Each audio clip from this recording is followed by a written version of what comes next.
রেস্টুরেন্টের চেয়েও মজাদার স্বাদের পাস্তা যখন থেকে আমি ঘরে বানানো শিখে গিয়েছি তখন থেকেই আমি রেস্টুরেন্টে গিয়ে কখনোই আর পাস্তা অর্ডার করে খাইনি। হোয়াইট সসের পারফেক্ট রেসিপিটা জানা থাকলে যে কোনো বড় বড় রেস্টুরেন্টের চেয়েও মজাদার করে পাস্তা ঘরেই বানানো সম্ভব। তো আর কথা না বাড়িয়ে সরাসরি রেসিপিতে চলে যাচ্ছি। তো প্রথমেই পাস্তাটা বানানোর জন্য পাস্তাটাকে সিদ্ধ করে নিতে হবে। ফুটন্ত গরম পানির মধ্যে আমি স্বাদ মতো লবণ আর 1 টেবিল চামচের মতো তেল দিয়ে দিয়েছি।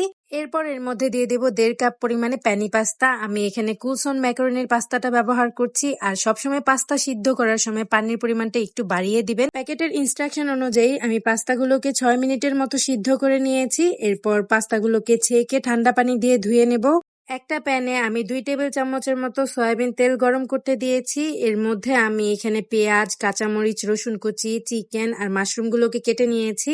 তেলটা যখন সামান্য গরম হয়ে আসবে তখন আমি 1 চা চামচের মতো রসুন কিমা সামান্য ব্রাউন কালার করে ভেজে নিয়েছি। এরপর এখানে 2টা মিহি কুচি করে রাখা পেঁয়াজ কুচি দিয়ে দিলাম। এখন আমি পেঁয়াজগুলোকে 1 মিনিটের মতো ফ্রাই করে নেব। এগুলোকে ব্রাউন কালার করে ভাজা যাবে না, হালকা যখন ট্রান্সপারেন্ট কালার আসবে তখনই আমি এর মধ্যে 1/2 কাপের মতো চিকেন কুচি করে কাটা দিয়ে দিয়েছি। চিকেনগুলো 1 মিনিট ফ্রাই করার পর এর মধ্যে আমি দিয়ে দিয়েছি স্বাদ মতো লবণ, 1/2 teaspoon black pepper, 1/2 teaspoon chilli flakes, 1 table চামচের মতো টমেটো কেচাপ আর চিলি সস দিয়েছি 1 চা চামচ, 1/2 টি-স্পুন দিয়ে দিলাম অরিগানো। আর এই অরিগানোটা দেওয়ার অবশ্যই চেষ্টা করবেন, কারণ অরিগানোটা দিলেই রেস্টুরেন্টের মতো একটা ফ্লেভার আসবে। এখন চিকেনটাকে সসের সাথে খুব ভালোভাবে 2 মিনিটের মতো রান্না করে নেব। এরপর এর মধ্যে দিয়ে দেব কেটে রাখা মাশরুম। আর মাশরুমগুলোকে আমি স্লাইস করে কেটেছি। এরপর দিয়েছি 3-4টা কাঁচামরিচ ফালি। এখানে আমি ফ্রোজেন করা সামান্য গাজর দিয়েছি, আপনারা চাইলে গাজরটাকে স্কিপও করতে পারেন। এরপর এখানে ফ্রোজেন করা আমি ক্যাপসিকামও দিয়ে দিলাম। এখন সবকিছু একসাথে খুব ভালোভাবে মিশিয়ে নিব। আরো 2 মিনিটের মতো এগুলোকে খুব ভালোভাবে রান্না করব। চিকেন আর মাশরুমটা রান্না হয়ে গেলে এগুলো আমি একটা প্লেটে তুলে নেব। তারপর একই প্যানের মধ্যে আমি সামান্য তেল দিয়ে দিয়েছি আর দিয়েছি 1 টেবিল চামচের মতো ঘি। আপনারা ঘিটা অবশ্যই দেওয়ার চেষ্টা করবেন। এরপর তেলের মধ্যে 1 টেবিল চামচ রসুন কুচি দিয়ে রসুনগুলোকে একটু ব্রাউন কালার করে ভেজে নিয়েছি। এরপর এর মধ্যে 2 টেবিল চামচের মতো ময়দা দিয়ে ময়দাটাকেও একটু হালকা ব্রাউন কালার করে ভেজে নিলাম।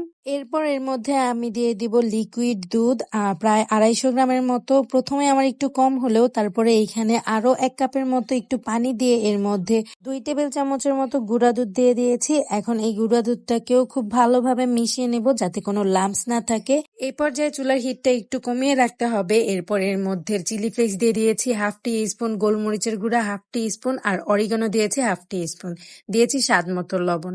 এখন আবারও সবকিছু একসাথে খুব ভালোভাবে মিশিয়ে নিব আর অনবরত নাড়তে থাকবো, তা না হলে কিন্তু দলা পাকিয়ে যাবে। হোয়াইট সসটা যদি ভালো মতো রেস্টুরেন্টের মতো করে বানাতে পারেন তাহলেই কিন্তু পাস্তাটা খেতে রেস্টুরেন্টের মতো স্বাদ আসবে। তো এখানে আমি ডানো ক্রিম ব্যবহার করছি 2 টেবিল চামচ। আর ডানো ক্রিমটা যদি আপনারা ব্যবহার করতে না পারেন তাহলে গুঁড়া দুধ 2 টেবিল চামচ দিয়ে দিবেন। তারপর এখানে দিয়ে দিবেন 1/2 কাপের মতো মোজারেলা চিজ। এখন সবকিছু একসাথে আবারও খুব ভালোভাবে মিশিয়ে নেব। যখন অনবরত নাড়তে থাকবো তখন চুলার হিটটাকে একটু মিডিয়াম করে রাখবো, কিন্তু যখন কোনো মশলা আমি এই হোয়াইট সসের মধ্যে দেব তখন কিন্তু চুলার হিটটা একদম কম রাখতে হবে। হোয়াইট সসটা যখন এরকম ঘন হয়ে আসবে তখন এর মধ্যে আগে থেকে রান্না করে রাখা চিকেন, মাশরুম আর ভেজিটেবল গুলো দিয়ে দিয়েছি। এখন এর মধ্যে আগে থেকে সিদ্ধ করে রাখা পাস্তাটাও দিয়ে দিলাম। এই পর্যায়ে পাস্তাটা একটু দলা বেঁধে থাকলেও যখন পাস্তাটাকে হোয়াইট সসের সাথে মেশানো হবে তখন কিন্তু এই দলাটা খুলে যাবে। আপনারা চাইলে এই পর্যায়ে এখানে রেড চিলি সস বা টমেটো সস দিয়েও আরেকটু নেড়েচেড়ে মিশিয়ে নিতে পারেন, তবে হোয়াইট সস পাস্তায় কখনো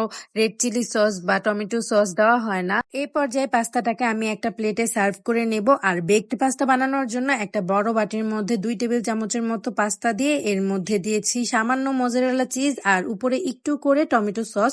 এরপর আরো অনেকটা পাস্তা দিয়ে আমি পুরো বাটিটা ভরে নিয়েছি। এর উপরে আমি ইচ্ছা মতো মোজারেলা চিজ দিয়েছি, আপনারা যতটুকু মোজারেলা চিজ খেতে চান ততটুকু দিবেন। এরপর চিজের উপরে আমি 2-3টা মাশরুম দিয়েছি, তার উপরে দিয়েছি টমেটো কেচাপ। এখন পাস্তাটাকে বেক করার জন্য একটা পাতিলে স্ট্যান্ড বসিয়ে পাস্তাটা দিয়েছি, তারপর ঢাকনা দিয়ে পাতিলটাকে ঢেকে দিয়েছি আর চুলার হিট মিডিয়ামে রেখে 20 মিনিটের মতো বেক করে নিয়েছি। পাস্তাটা বেক হতে হতে আমরা যে হোয়াইট সস পাস্তাটা ছিল সেটাকে সার্ভ করে নিয়েছি আর এটা খেতে সত্যিই অনেক অসাধারণ হয়েছিল। আপনাদের অনেকেরই অভিযোগ থাকে যে হোয়াইট সস পাস্তাটা ঘরে বানিয়ে খেতে মজাদার হয় না, কিন্তু আপনারা যদি একবার এই রেসিপিতে ট্রাই করে দেখেন ইনশাল্লাহ আপনাদের কাছে অবশ্যই ভালো লাগবে। এইদিকে 20 মিনিট পর আমার বেকড পাস্তাটা তৈরি হয়ে গিয়েছে, আর এটা দেখতে এতটা সুন্দর হয়েছিল দেখেই ইচ্ছে করছিল সাজিয়ে রাখি।